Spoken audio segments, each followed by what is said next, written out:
A long-time WorkSafe investigator has compared the health and safety breaches by a company in South Auckland to those at Pike River.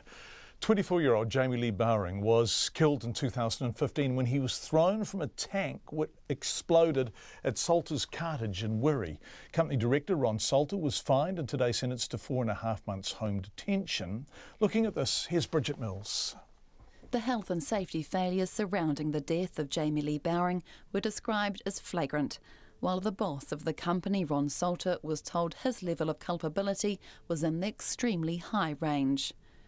Mr. Bowring had been asked to do some welding, grinding and sanding work on some newly installed handrails on a tank.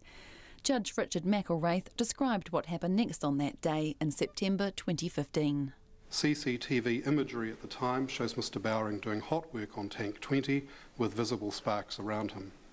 At approximately 1:36 p.m. there was an explosion in Tank 20 while Mr. Bowring was working on top of it. The force of the explosion propelled him some distance to a neighbouring car yard. He was killed as a result of multiple blunt force trauma. The explosion also propelled the 450 kilogram lid of Tank 20 some 100 metres and displaced the tank itself 420 millimetres from its original foundation and caused it to change shape to become elliptical. Debris was propelled over a wide area of up to 200 metres. Jamey Lee Bowring's mother, Sarah Ferguson, described her firstborn son to reporters outside court.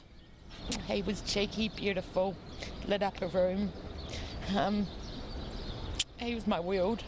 She's had to attend court numerous times since his death and is pleased this will be her last. We're really grateful that this process is over and the truth has prevailed. We're very thankful for all the people that worked very hard on this case, but nothing can bring our boy home. WorkSafe investigated the case and brought a raft of charges against Ron Saltar, Saltars Cartage and the contractor who employed Mr. Bowring, Raceworks Limited. Keith Stewart was the lead investigator. He's been at WorkSafe and its previous iterations for almost 3 decades. He says this is one of the most serious cases he's seen, putting it in the same ballpark as the Pike River explosion in terms of the serious potential for danger. The consequences of what could have happened in Manukau is horrendous. As you would have heard in court, the large parts of the tank were blown into the Manukau area, and we could have been looking at numerous fatalities. The core activity of Saltars Cartage is the processing of used oil into burner fuel for furnaces. Judge Richard McElwraith says there were no safety arrangements in place. Tank 20, where Jamey Lee Bowring was working, turned out to have a 2,000 to 3,000 litre mix of diesel, petrol, kerosene and oil. The tank was not certified as being designed, constructed and stored, operated, maintained, inspected, tested and repaired so that it would be compliant for the hazardous substances it contained. Tank 20 had deficient venting, which meant it could not have been verified as safe for the flammable liquid and vapour it contained. Judge Richard McElwraith ordered Saltar to pay Mr. Bowring's family $110,000 in reparation.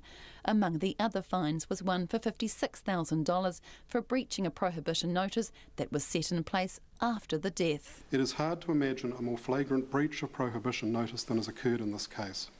That it occurred in the context of a fatal accident is what lifts the assessment of culpability of this offending beyond that identified in any other case referred to me. Judge Richard McElwraith says there was an apparent willingness to put profit ahead of safety. Ron Saltar himself spoke just briefly to reporters after his sentencing. It's been a difficult time for everyone. We accept the court's decision and I hope that everyone can move on. Thank you very much. His 4.5 months of home detention will begin today. Mo te hōtaka o te ahiahi, ko Bridget Mills.